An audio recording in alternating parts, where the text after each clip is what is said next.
In this video, we are going to introduce a new topic, chemical reaction equilibrium.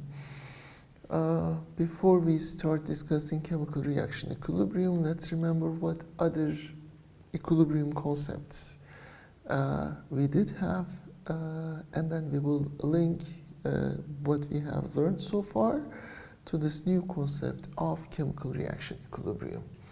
So far, we have learned a thermal equilibrium. In fact, it was the most basic topic that we have learned, that even we have the zeroth law of thermodynamics to describe the thermal equilibrium. When we have two bodies at T1 and T2, if T1 is greater than T2, and if this is isolated from the environment, mass-wise and energy-wise, energy in the form of heat is going to flow from hot object to cold object until they will arrive at a final common temperature. This final common temperature is called the equilibrium temperature, because we have established an equilibrium, thermal energy equilibrium, that established itself through the transfer of heat from one body to the other one. On a molecular level, that is reflected as the equality of the vibrational frequencies of the molecules in those two different domains. Then we had mechanical equilibrium.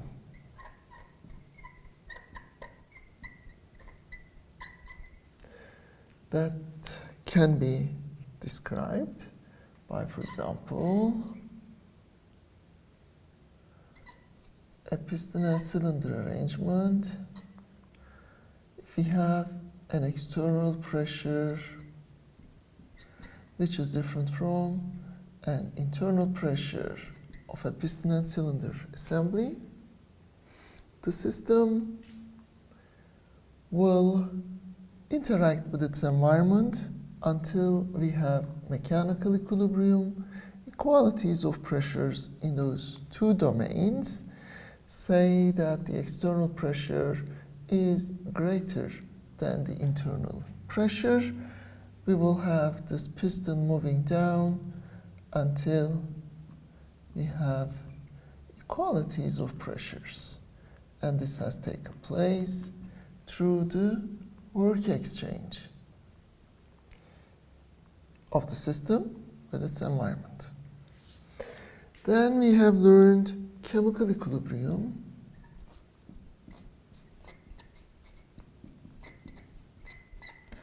And in the chemical equilibrium, we looked at the problem from a pure component basis, then we looked at the problem from a binary mixture basis, and then extended that to multi-components. Let's start from a single component domain. Let's take a liquid, squeeze it in a domain which maintains a pressure and a temperature. In order to maintain the pressure, of course, the system should be able to interact with its environment, just like this piston and cylinder assembly. And in order to maintain a constant temperature, the system has to interact with its environment energy-wise. So let's have a coil that allow us exchange heat through the system boundaries. Keeping pressure and temperature constant, this liquid is going to establish an equilibrium with its vapor. So we will have a vapor which is in equilibrium with its liquid. This equilibrium, here we were exchanging heat, and exchange of heat was taking place through molecular vibrations.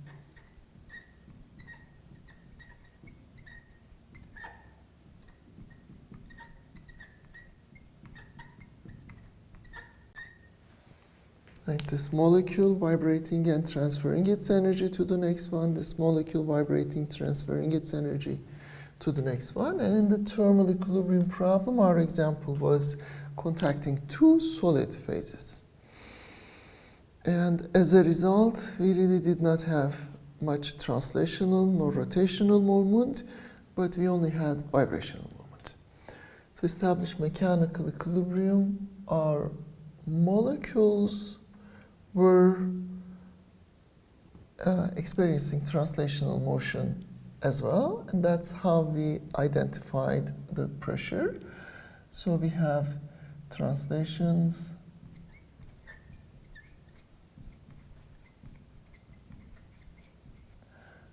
of molecules. And in both cases, our molecules remain intact between the beginning and end of the process. In the third case, we have chemical equilibrium, but again, our molecules maintain their identity. Think about a water molecule. We have this water molecule here, as this water molecule here, and we evaporate water molecules until we have sufficient molecules in the gas phase so that these molecular translations are going to be balanced by the external pressure so that we have our pressure. And of course, these molecules will vibrate according to the temperature that is dictated from the external domains, so that our molecules are vibrating, and the chemical equilibrium requires vibrations, translations, rotations of the molecule, and also being transferred from one phase to the other. So we have one water molecule going to the gas phase, which has to be compensated by another water molecule coming from the gas phase to the liquid phase in order for us to call this process at equilibrium. For each molecule going from one phase to the other, we need another molecule coming from the other phase to the first one, so that we will have net conservation of mass in both phases, but equalities of temperature, equalities of pressure, and equalities of the molar Gibbs free energy in those two phases. The Gibbs free energy is a continuous function. Gibbs free energy of the vapor and the Gibbs free energy of the liquid are continuous functions, and we have learned that the temperature dependent Gibbs free energy changes of the vapor and liquid phases are going to cross one another at the point of equilibrium, so that we will have the equality of the Gibbs free energy in the vapor phase to that of in the liquid phase. Since we are in pure fluid domain, we are not much concerned about whether this is a partial molar property or the molar property, because they are identical. impure phases. From these definitions, we also have learned a new concept called fugacity, and we have derived expressions and started using the equalities of the fugacities in both phases to identify the phase equilibrium. Then we have learned the chemical equilibrium of the multiphase, multi-component, multiphase systems like vapor liquid, vapor solid, solid liquid, or solid vapor liquid. But the principles remained intact: equalities of temperatures, equalities of pressures, and equalities of the Gibbs free energies. Now we are going to move on to a new domain that we are going to introduce: chemical reactions and their equilibrium. Now let's first write a chemical reaction which is realistic. So let's just use the ammonia example.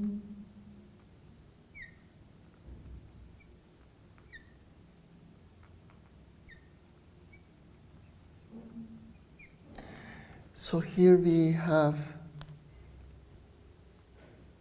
started breaking bonds.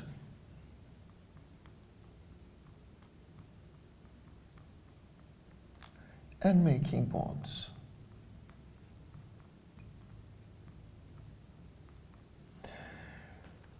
And in this bond making, bond breaking process, depending upon the temperature, pressure, and of course the stoichiometric ratio of the materials that are coming through the system boundaries, all right, we are going to have an equilibrium. This reaction is mildly exothermic. The reaction enthalpy is less than 0, but it is not too less. It's about 46 kilojoules per mole of dinitrogen that enters into the reaction. And because of that, the reaction experiences some thermodynamic limitations. First, we will learn what we mean by these thermodynamic limitations. Now, let us start with nitrogen and hydrogen. At room temperature and at atmospheric pressure, let's keep the stoichiometry as what it is in the reaction, and let's see what happens when we trigger this reaction by some action. So, nitrogen at room temperature, 3 hydrogen at room temperature. Together they are at atmospheric pressure. So the total pressure is, let's say that this is 300 Kelvin, and the total pressure is 1 atmosphere. Nitrogen and hydrogen, and plus some triggering action. I will just put a star. Like, for example, we might use a plasma. We can just generate an electric arc. We might use a catalyst or any other energy inducing but not temperature changing factor. So because of that energy, we have activated the bonds. We have to break this bond, we have to break this bond, and these molecules will of course be scattered around unless they are not immediately grounded, they will start to making bonds, 1, 2, 3 bonds, and then we will have NH3. With the stoichiometry, we are going to have 2 of them. At room temperature,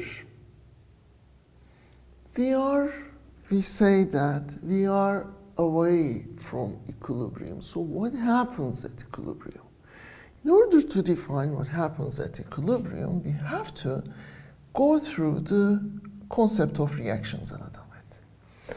Now, we all know that these bond breaking and sometimes the bond making events, they are activated. In other words, they have to overcome an activation barrier. So I'm going to draw the potential energy diagram of a reaction. This is the reaction coordinate.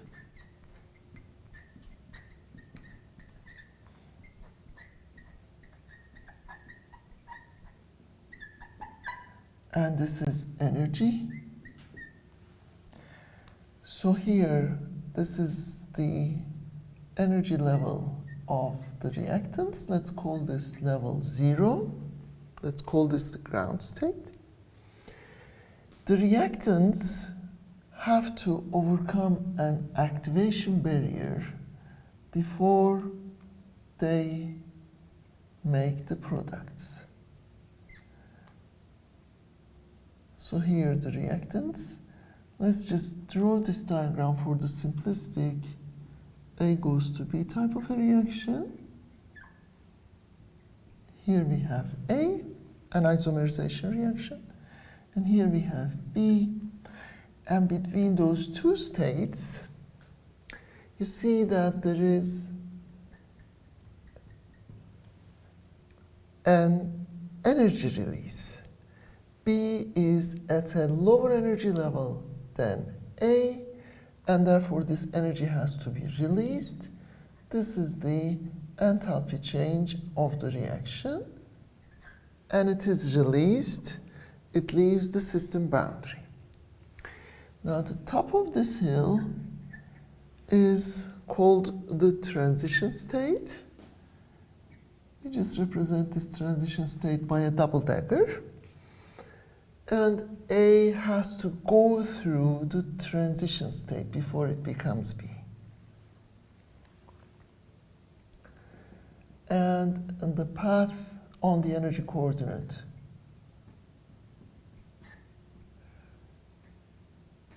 going from the ground state to the transition state is called the activation energy. It is, from the diagram, it should be clear that the forward activation energy plus the reaction enthalpy change for the reaction should be equal to the reverse activation energy.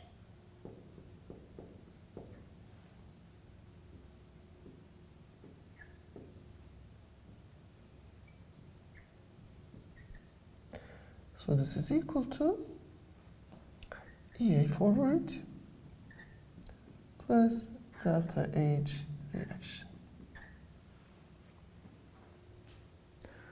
Or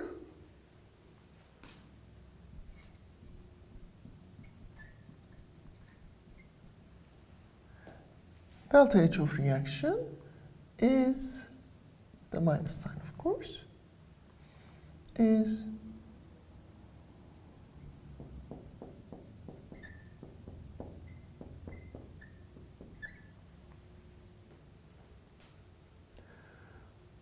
for the exothermic case. For the endothermic case, the picture is slightly different.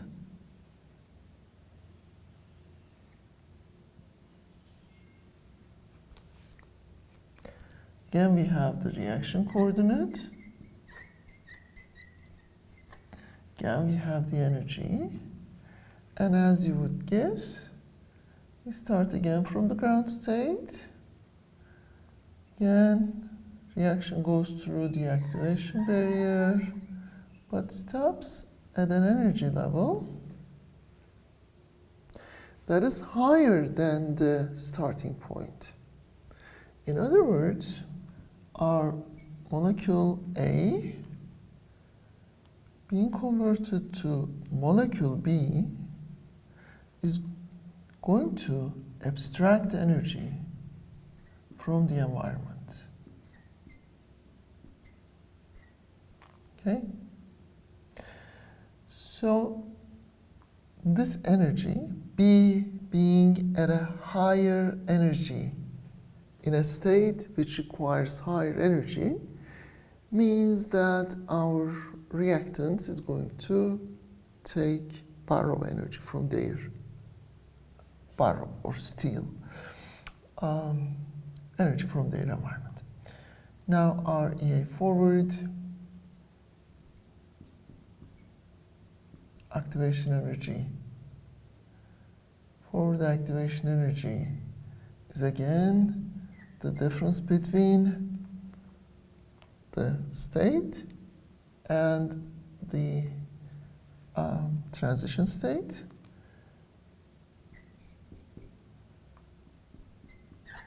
Reverse activation energy is again the final state and the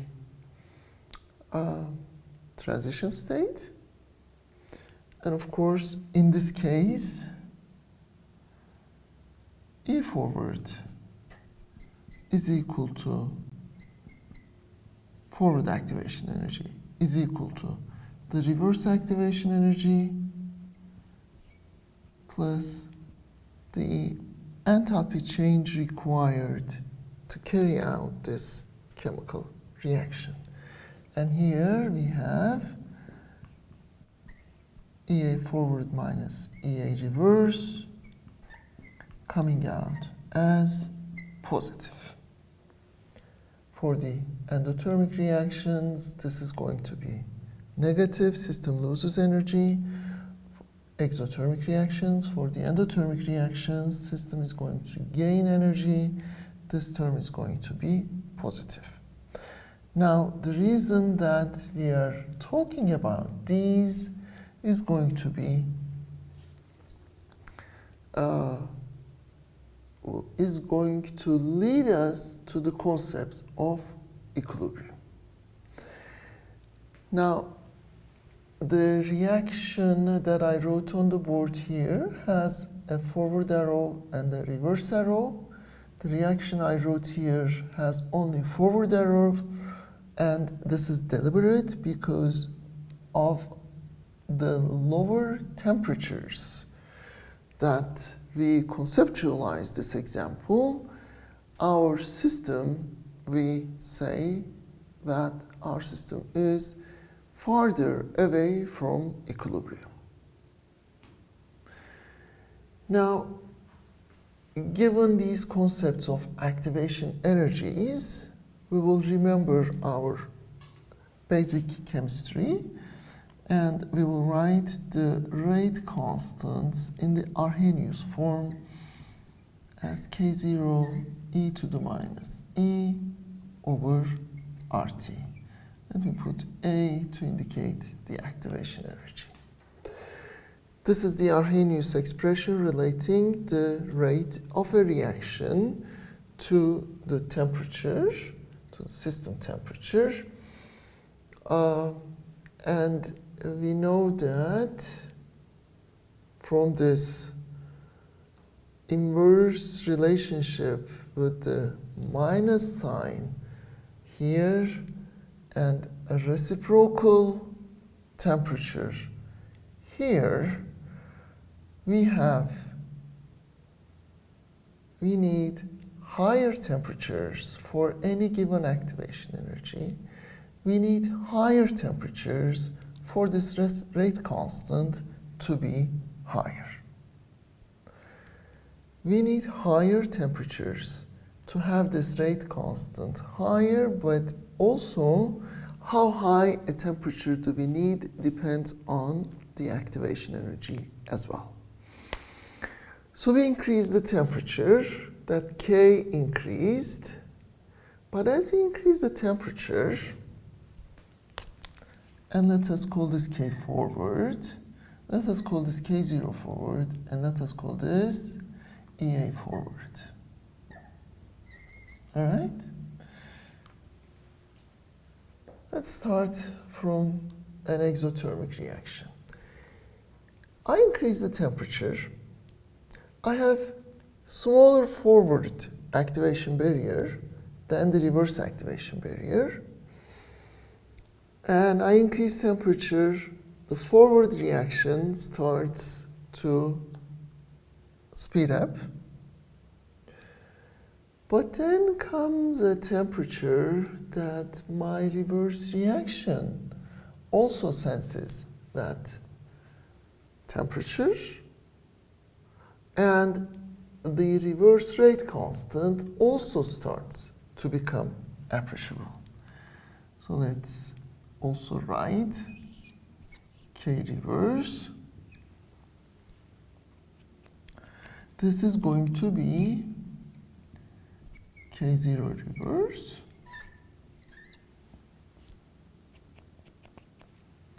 times e to the minus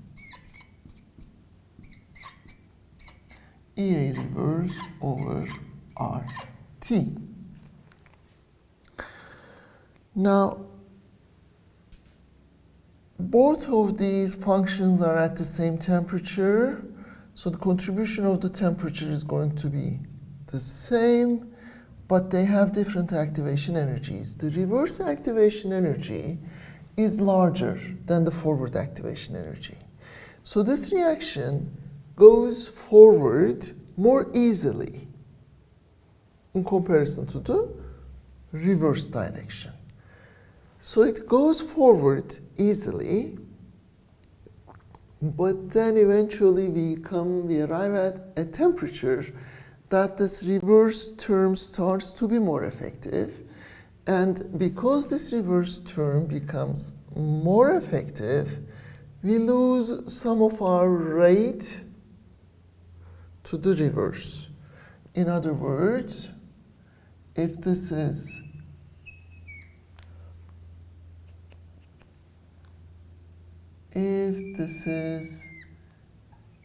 the size of the arrow that represents the forward reaction rate, when the reverse reaction rate becomes a player in this action, our net reaction is going to be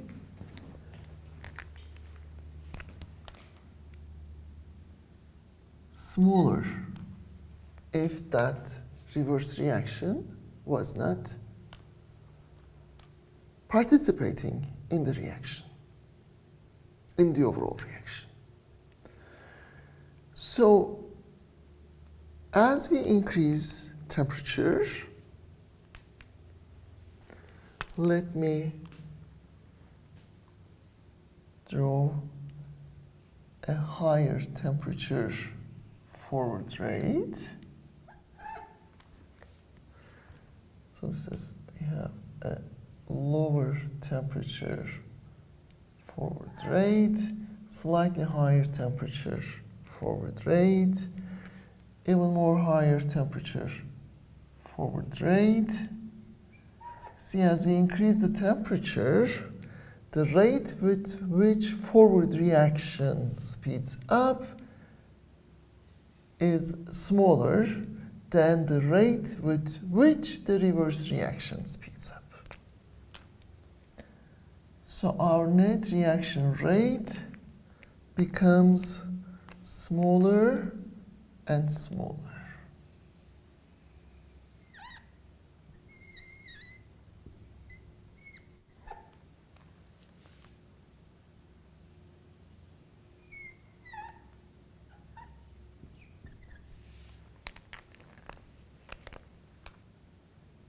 And finally, there comes such a temperature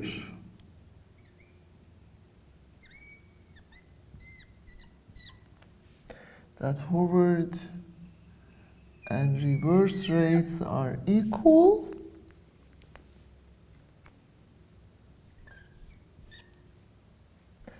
the net forward reaction rate is equal to 0. So what I drew here was for an exothermic reaction, and if this is T1, this was less than T2, which was less than T3, which was less than T4, which was less than T5.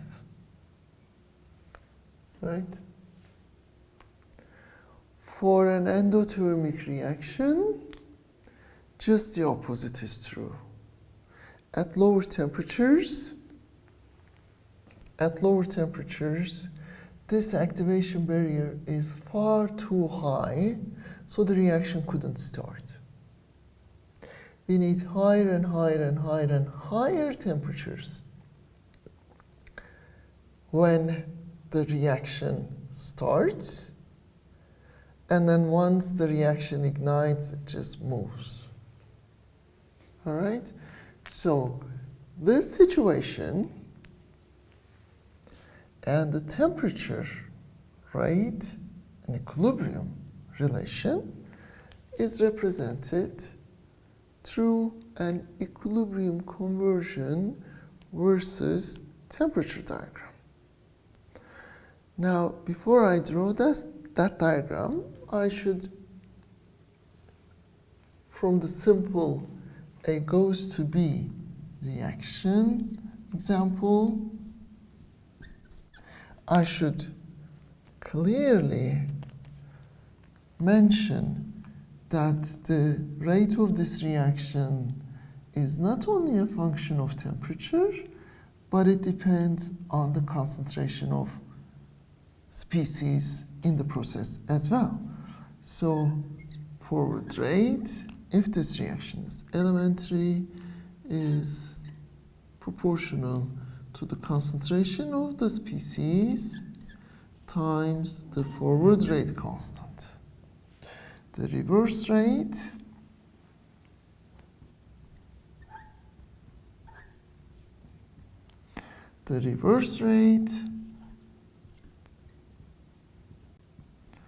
is K reverse times concentration of B. And we have two effects at play simultaneously when determining the size of the reverse arrow. In the initial stages of the reaction, regardless of the temperature, in the initial stages of the reaction, because of the absence of any B in the reactor, we don't have any reverse arrow.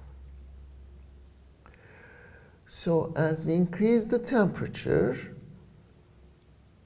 when we start to form CB, that starts the reverse direction of the process, and there comes a point where anything that is produced in the forward direction is consumed in the reverse direction. In other words, the forward rate is equal to the reverse rate. So the net rate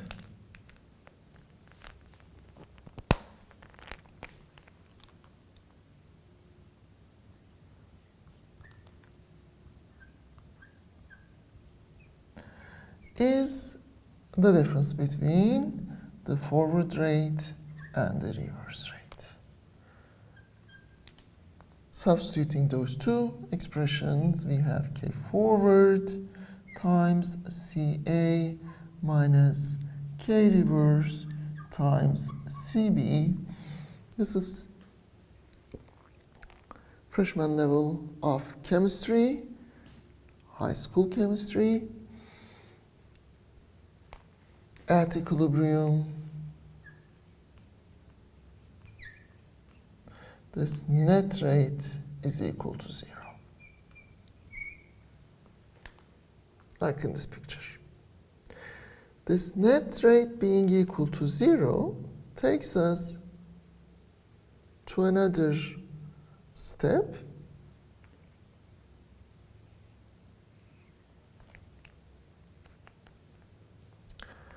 We'll do some algebra here or here. K forward 0. I'm going to put everything together. Times e to the minus ea forward over RT divided is equal to, multiplied by Ca is equal to K forward K reverse 0 e to the minus ea reverse over RT times Cb.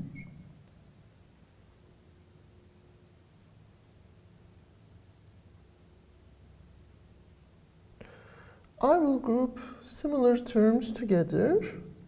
I will take this term to the other side and these to this side. And I will write K forward 0 divided by K reverse 0 times e to the minus, I will just skip one step of algebra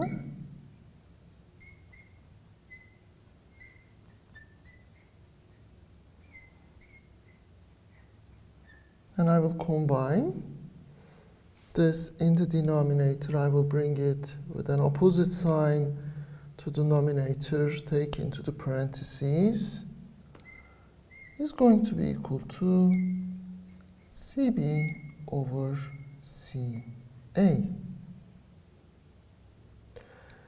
And you see we have Ea forward minus Ea reverse here, Ea forward minus Ea reverse here.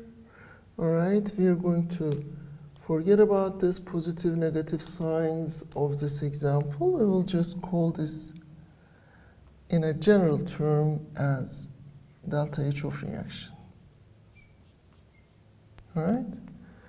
Generally, forward reaction rate minus reverse reaction rate, forward reaction rate minus reverse reaction rate is going to give us the enthalpy change of the reaction. And the sign is going to come as a natural consequence of their relative magnitude with respect to one another. Now, how did we come here? We came here through the equalities of the forward and reverse reaction rates. All right? I will jump several steps ahead and call this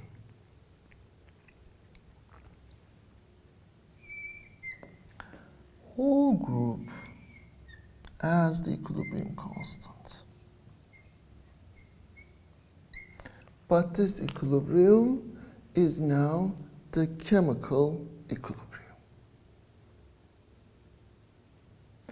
And this equilibrium constant is simply the ratios of the forward reaction rate to the reverse reaction rate. So let's leave this one here.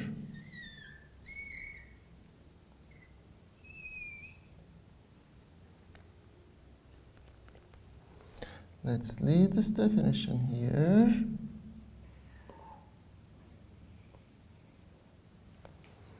And let's come back and remember the condition of equilibrium. Equality of temperatures, equality of pressures, equality of the Gibbs free energies. So, if we are dealing with a chemical equilibrium problem, and if we need an equilibrium condition, how will the Gibbs free energies of our constituents, which are going to change chemical nature in the process, are going to reflect it, and how are we going to relate this equilibrium constant to the Gibbs free energy change? Now let's generate a free space for ourselves here.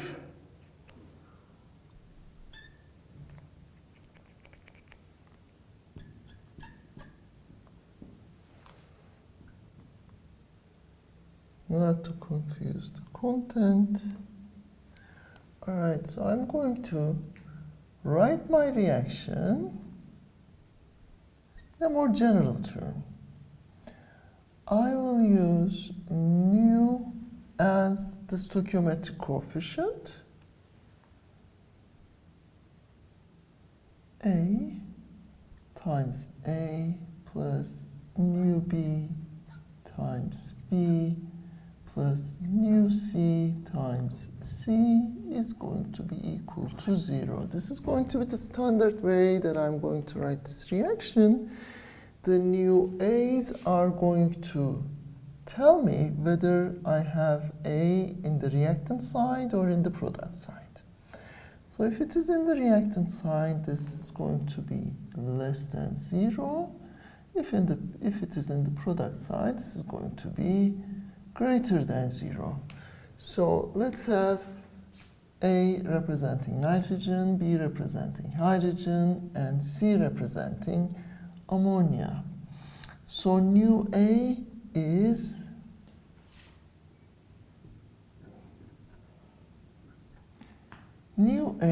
going to be -1, nu B is going to be -3, and nu C is going to be 2. So now I have converted my reaction into an algebraic relationship. Now, at equilibrium, where we maintain pressure and temperature constant, if you remember, if our system has reached equilibrium at a constant temperature and pressure, we had Gibbs free energy minimized, or its derivative was equal to 0.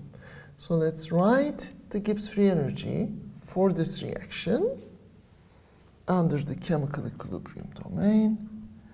dG is equal to minus S dt plus V dP plus G I D N I for all the constituents. All right? So, approaching to equilibrium through a chemical conversion where partial molar Gibbs free energies or chemical potentials are changing and the number of moles of components are changing, is going to follow the same Gibbs free energy being at a minimum condition. So this is 0, this is 0. In other words, this group has to be 0 at equilibrium. All right? So when I converted this reaction in this form, I can write it as sigma nu I, Ai to to be equal to 0. Now I add to this my equilibrium condition as far as Gibbs free energy is concerned. Gi, d, and I to be equal to 0. Or sometimes we write this as mu I, the chemical potential. I'm not going to carry out the algebra in the small space that I have now left here, but this expression is going to take me to a relationship where, combined with the material balance, where I'm going to have, instead of summation sign, I will have a multiplication of activities of species I raised to the power nu I, which is going to be equal to 0. And this group, it's not going to be equal to 0. This group is going to be equal to the equilibrium constant. In the next video, we are going to derive the fill in the blanks of these steps. Given the fact that we started from a chemical potential domain and arrived at an equilibrium state, coupled to starting from a reaction domain and arriving at an equilibrium condition, just gives us the opportunity to take the next step of finding the analogy between this and this equation. Here we have equilibrium constant as a ratio of Cb over Ca, and yes, our reaction was A going to B. A's stoichiometric coefficient was 1, B's stoichiometric coefficient was 1, A's was -1. Because A's is -1, it's going to be in the denominator. Because B's is 1, so it's going to be in the numerator. But here we have written as concentrations. Here we have written as activity. This is a more general term which simplifies to concentration under dilute conditions, low temperatures, pressures, low pressures in the gas phase and dilute conditions in the liquid phase. All right, so we have an equilibrium constant definition here, an equilibrium constant definition here. Let me take this one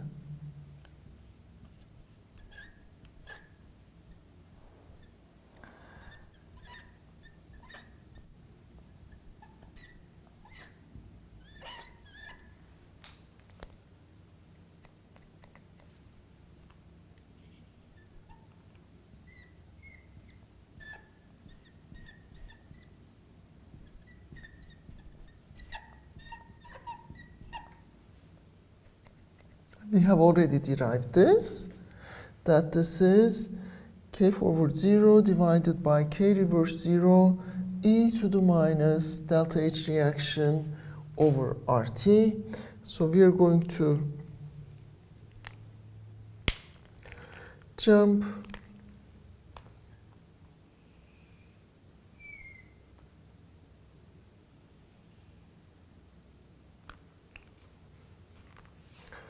one more step.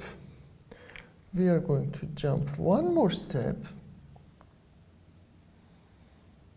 and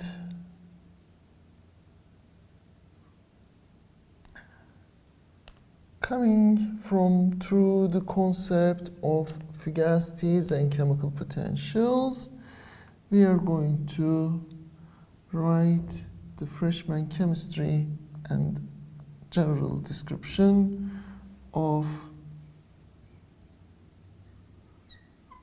equilibrium constant related to the Gibbs free energy change of the reaction.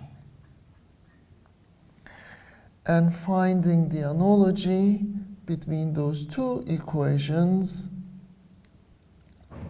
will require expansion of delta G in terms of delta H minus T delta S, or K equilibrium to be equal to E to the delta S over R multiplied by E to the minus delta H over RT. And we have delta H over RT obtained through two approaches. Apparently, these pre-exponential ratios reflect something about the entropy change of the reaction also. So this summarizes the general introduction to the chemical reaction equilibrium, starting from this single reaction domain and a single expression which has activities as the multipliers, which can be translated into concentrations and in some cases partial pressures, will be our learning process, will be the subject of our learning process in the upcoming videos. So the chemical potential or partial molar Gibbs free energy was GI0 at a reference state plus RT ln fugacity of that component, fugacity of the component at a reference temperature.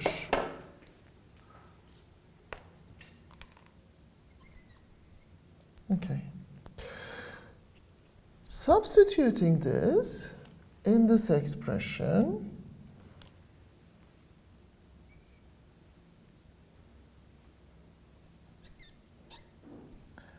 along with the material balance,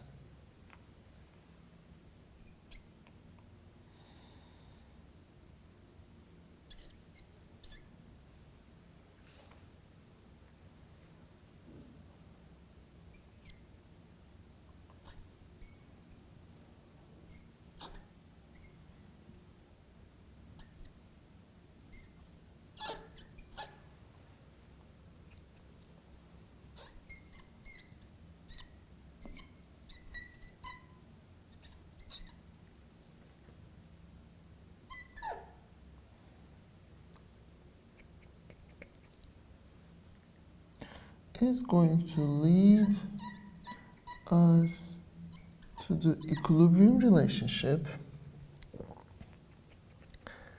and this ratio is going to be the activity of the component.